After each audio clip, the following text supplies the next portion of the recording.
Au nom du Père, du Fils et du Saint-Esprit, Amen. Rends-moi justice, ô mon Dieu, défends ma cause contre un peuple sans foi. De l'homme qui ruse et trahit, libère-moi. C'est toi, Dieu, ma forteresse. Pourquoi me rejeter, pourquoi vais-je assombri, pressé par l'ennemi? Envoie ta lumière et ta vérité, qu'elle guide mes pas et me conduise à ta montagne sainte, jusqu'en ta demeure. J'avancerai jusqu'à l'autel de Dieu, vers Dieu qui est toute ma joie. Je te rendrai grâce avec ma harpe, Dieu, mon Dieu. Pourquoi te désoler, ô mon âme, et gémir sur moi? Espère en Dieu, de nouveau je rendrai grâce, il est mon Sauveur et mon Dieu. Gloire au Père, au Fils et au Saint-Esprit, comme il était au commencement, maintenant et toujours, dans les siècles des siècles. Amen.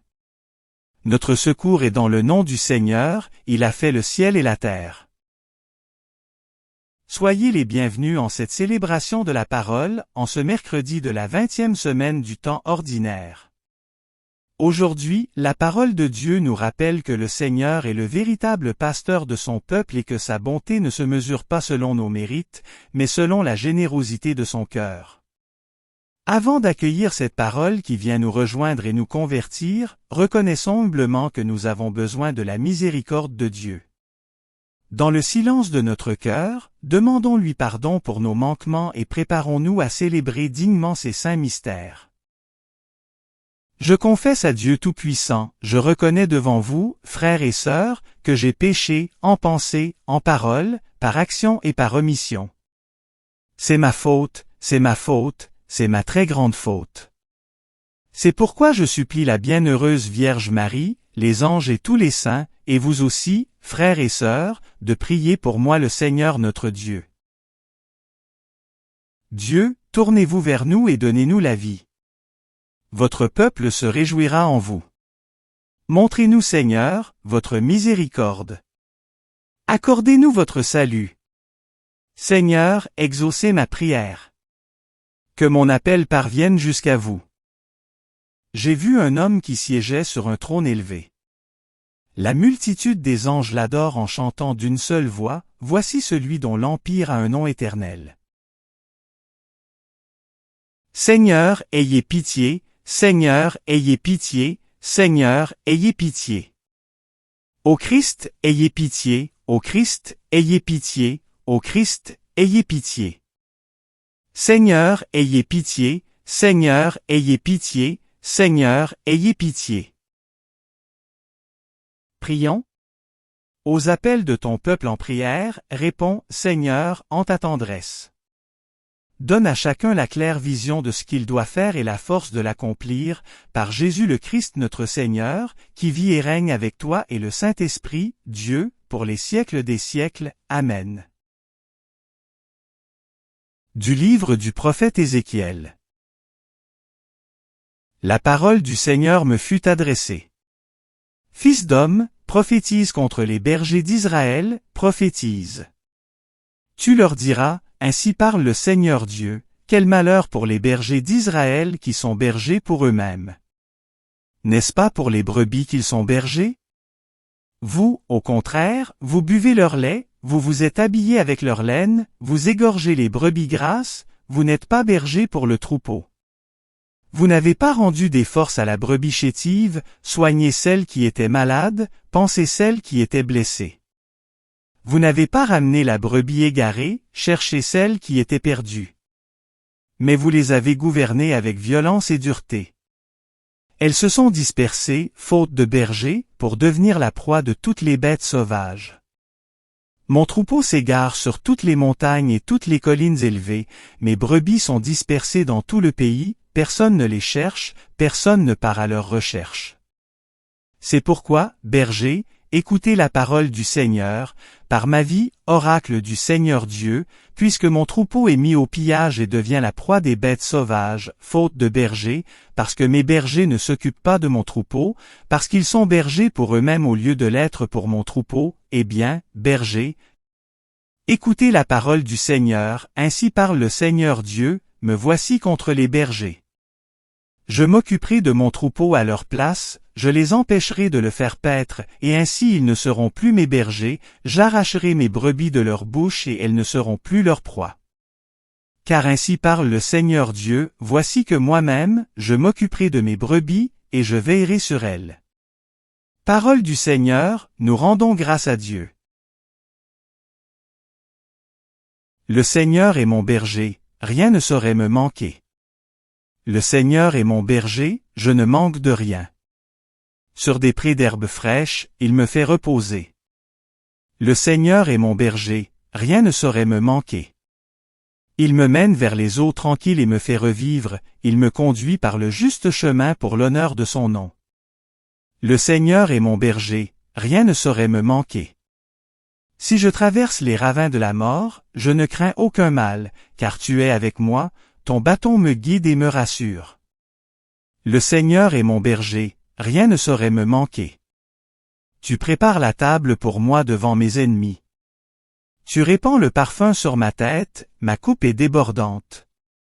Le Seigneur est mon berger, rien ne saurait me manquer. Grâce et bonheur m'accompagnent tous les jours de ma vie, j'habiterai la maison du Seigneur pour la durée de mes jours. Le Seigneur est mon berger, rien ne saurait me manquer. Alléluia, Alléluia. Elle est vivante, efficace, la parole de Dieu, elle juge des intentions et des pensées du cœur. Alléluia, Alléluia.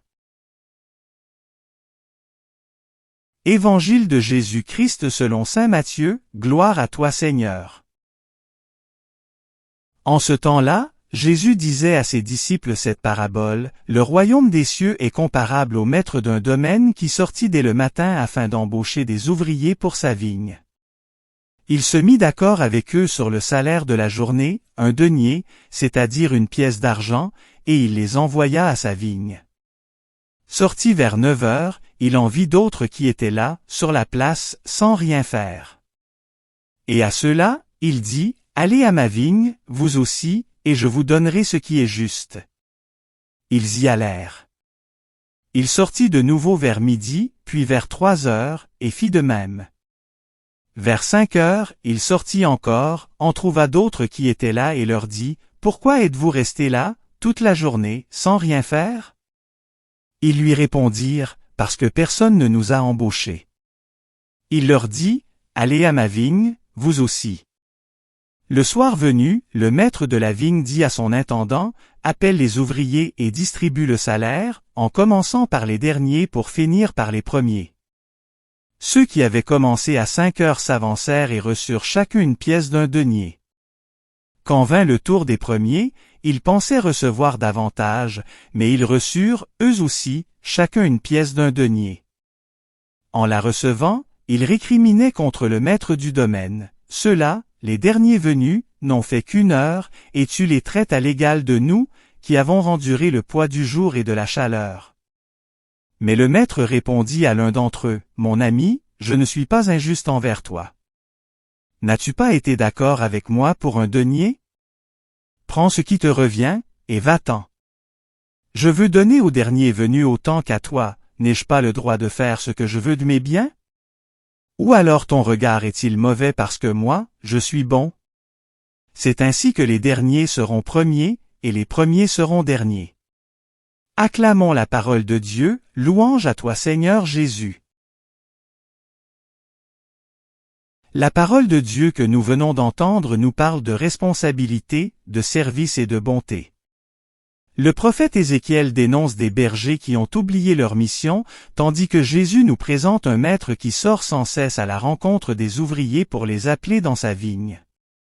Ces deux textes nous révèlent un Dieu qui prend soin de son peuple et qui appelle chacun à participer à son œuvre. Dans la première lecture, le Seigneur reproche aux bergers d'Israël de s'être préoccupés d'eux-mêmes. Ils avaient reçu la mission de prendre soin du troupeau, mais ils n'ont pas fortifié les brebis faibles, soigné les malades ou recherché celles qui s'étaient perdues. Au lieu de servir, ils ont utilisé leurs responsabilités pour leur propre avantage. Cette parole demeure actuelle. Toute responsabilité reçue est d'abord une mission de service. Dans une famille, une communauté ou dans l'Église, nous ne sommes jamais propriétaires des personnes qui nous sont confiées. Nous sommes appelés à les accompagner, à les soutenir et à rechercher leur bien.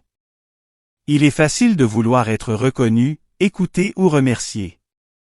Il est plus difficile de servir lorsque personne ne remarque ce que nous faisons. Pourtant, Dieu regarde précisément ce service humble et discret. Le véritable berger ne demande pas « Que vais-je recevoir ?»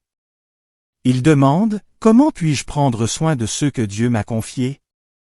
L'Évangile nous montre ensuite un maître qui sort à l'aube pour chercher des ouvriers. Il revient plusieurs fois au cours de la journée et, même à la dernière heure, il continue d'appeler. Cette image nous révèle le cœur de Dieu. Dieu ne cesse jamais de chercher l'homme. Il ne dit jamais à quelqu'un « Il est trop tard pour toi ».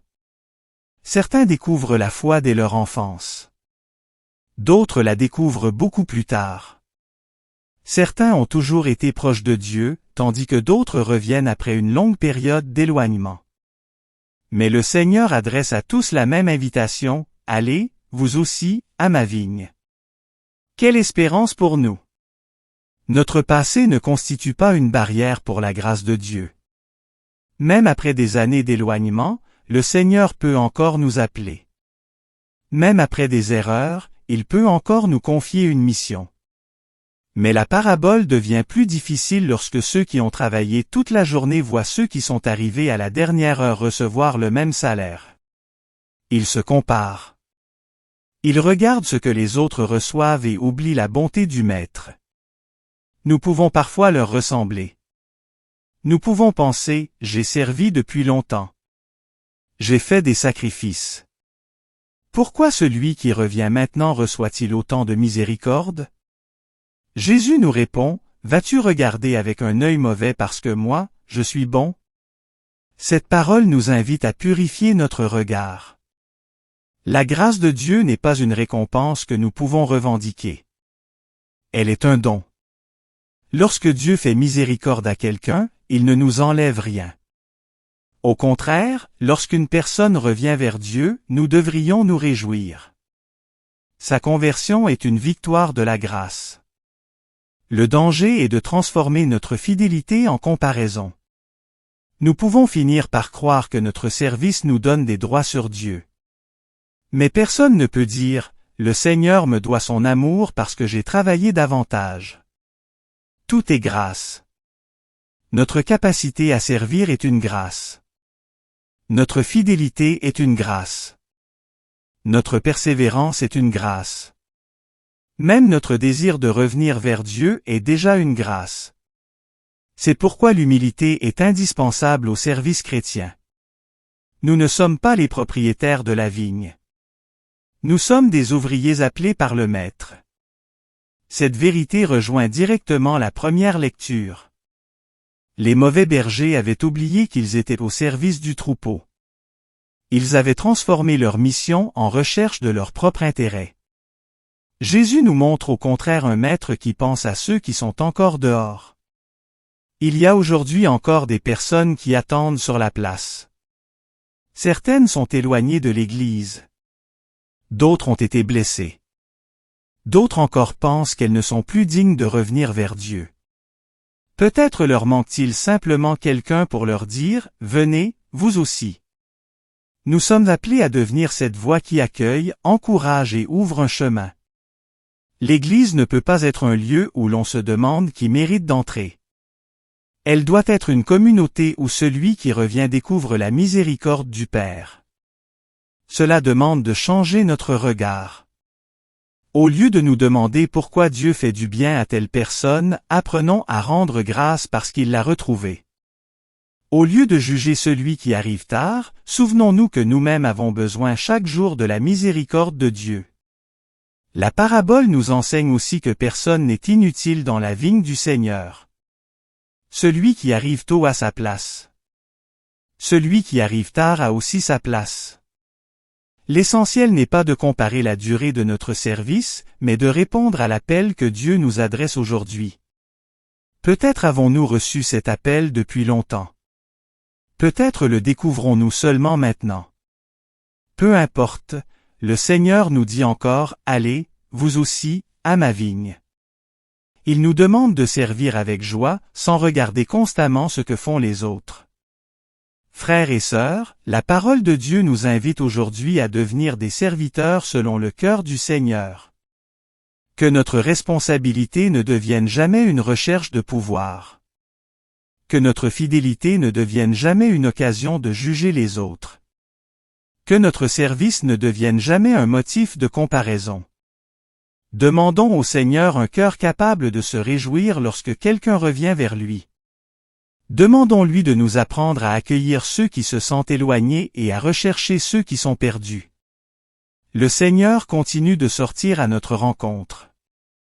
Il nous appelle encore aujourd'hui à travailler dans sa vigne. Ne pensons pas que le Seigneur soit avec vous et avec votre esprit. Élevons notre cœur, nous le tournons vers le Seigneur. Rendons grâce au Seigneur notre Dieu, cela est juste et bon. Vraiment il est juste et bon de te louer, Seigneur notre Dieu. À toi, Dieu notre louange, nous t'acclamons, tu es Seigneur. À toi, Père éternel, l'hymne de l'univers. Devant toi se prosternent les archanges, les anges et les esprits des cieux, ils te rendent grâce, ils adorent et ils chantent. Saint, Saint, Saint, le Seigneur Dieu de l'univers, le ciel et la terre sont remplis de ta gloire, Hosanna, au plus haut des cieux, béni soit celui qui vient au nom du Seigneur, Hosanna, au plus haut des cieux. C'est toi que les apôtres glorifient, toi que proclament les prophètes, toi dont témoignent les martyrs, c'est toi que par le monde entier l'Église annonce et reconnaît. Dieu, nous t'adorons. Père infiniment saint, Fils éternel et bien-aimé, Esprit de puissance et de paix. Christ, le Fils du Dieu vivant, le Seigneur de la gloire, tu n'as pas craint de prendre chair dans le corps d'une vierge pour libérer l'humanité captive. Par ta victoire sur la mort, tu as ouvert à tout croyant les portes du royaume, tu règnes à la droite du Père et tu viendras pour le jugement.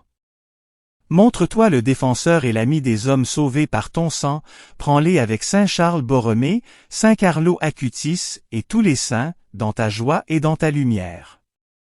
Sauve ton peuple Seigneur, et bénis ton héritage. Dirige les tiens et conduis-les jusque dans l'éternité. Chaque jour nous te bénissons et nous louons ton nom à jamais, et dans les siècles des siècles. Daigne Seigneur en ce jour, nous garder de tout péché. Aie pitié de nous Seigneur, aie pitié de nous. Que ta miséricorde soit sur nous Seigneur, car nous avons mis en toi notre espérance. En toi Seigneur, j'ai mis mon espérance, que je ne sois jamais confondu. Prions pour notre pape Léon.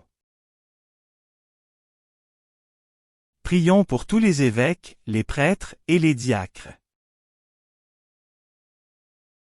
Prions aussi pour toutes les personnes qui se sont endormies dans l'espérance de la résurrection et qui sont auprès de toi.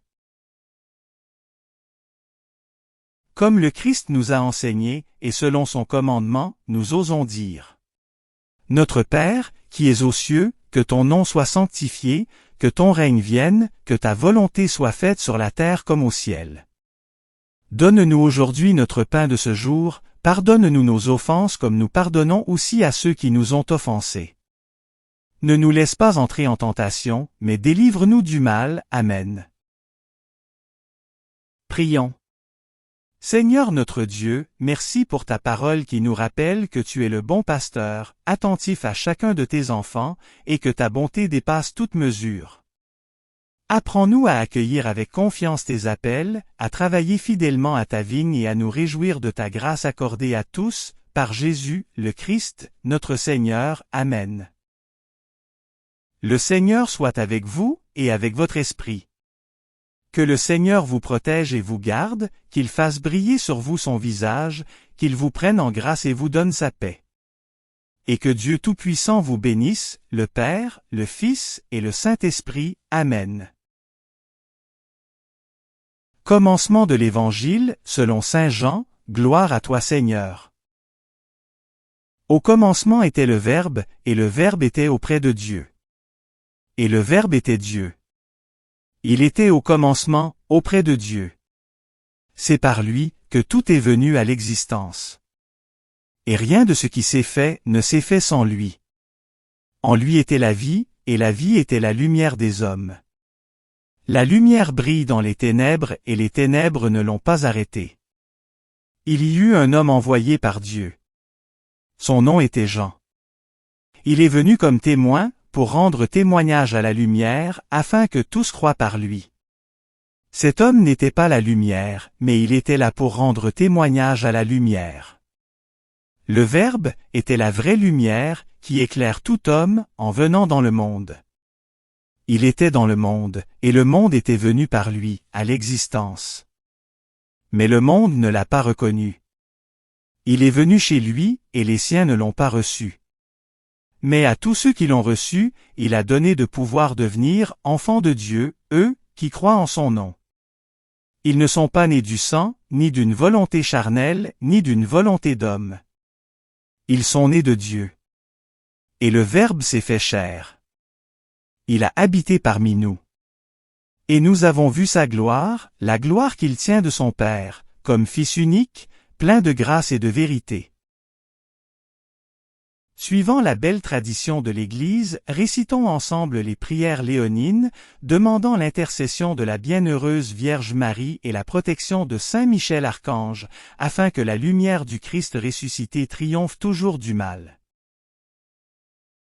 Je vous salue Marie pleine de grâce, le Seigneur est avec vous, vous êtes bénie entre toutes les femmes, et Jésus, le fruit de vos entrailles, est béni. Sainte Marie, Mère de Dieu, priez pour nous pauvres pécheurs, maintenant, et à l'heure de notre mort. Amen. Je vous salue Marie pleine de grâce, le Seigneur est avec vous, vous êtes bénie entre toutes les femmes, et Jésus, le fruit de vos entrailles, est béni. Sainte Marie, Mère de Dieu, priez pour nous pauvres pécheurs, maintenant, et à l'heure de notre mort. Amen. Je vous salue Marie pleine de grâce, le Seigneur est avec vous, vous êtes bénie entre toutes les femmes, et Jésus, le fruit de vos entrailles, est béni. Sainte Marie, Mère de Dieu, priez pour nous pauvres pécheurs, maintenant, et à l'heure de notre mort. Amen. Salut ô Reine, Mère de miséricorde, notre vie, notre douceur, notre espérance, salut. Enfants d'Ève exilés, nous crions vers vous. Vers vous, nous soupirons, gémissant et pleurant dans cette vallée de larmes. Ô vous, notre avocate, tournez vers nous votre regard miséricordieux, et après cet exil, montre-nous Jésus, le fruit béni de vos entrailles. Ô clémente, ô miséricordieuse, ô douce Vierge Marie. Priez pour nous Sainte Mère de Dieu, afin que nous soyons rendus dignes des promesses du Christ. Prions. Ô Dieu, notre refuge et notre force, jetez un regard favorable sur le peuple qui crie vers vous. Par l'intercession de la glorieuse et immaculée Vierge Marie, Mère de Dieu, de Saint Joseph son époux, et de vos bienheureux apôtres Pierre et Paul, et de tous les saints. Écoutez avec bienveillance et miséricorde les prières que nous vous adressons, pour la conversion des pécheurs, et pour la liberté et le triomphe de notre Sainte Mère l'Église, par le Christ notre Seigneur. Saint Michel Archange, défendez-nous dans le combat, soyez notre secours contre la malice et les embûches du démon. Que Dieu lui fasse sentir son empire, nous vous en supplions. Et vous, prince de la milice céleste, repoussez en enfer, par la force divine, Satan et les autres esprits mauvais qui rôdent dans le monde, en vue de perdre les âmes, ainsi soit-il. Cœur sacré de Jésus, ayez pitié de nous. Cœur sacré de Jésus, ayez pitié de nous. Cœur sacré de Jésus, ayez pitié de nous. Sacré cœur de Jésus, rendez mon cœur semblable au vôtre. Merci d'avoir prié avec nous. Si vous avez aimé cette vidéo, soutenez notre mission d'évangélisation en cliquant sur le pouce, en vous abonnant à notre chaîne, en activant les notifications et en partageant cette vidéo à vos amis. Pour plus de prières et d'activités, visitez notre site web sur http://oratoiresacrécoeur.wixsite.com/site. Ou suivez-nous sur Facebook, sur notre compte Oratoire Sacré-Cœur. Allez maintenant porter l'Évangile au monde.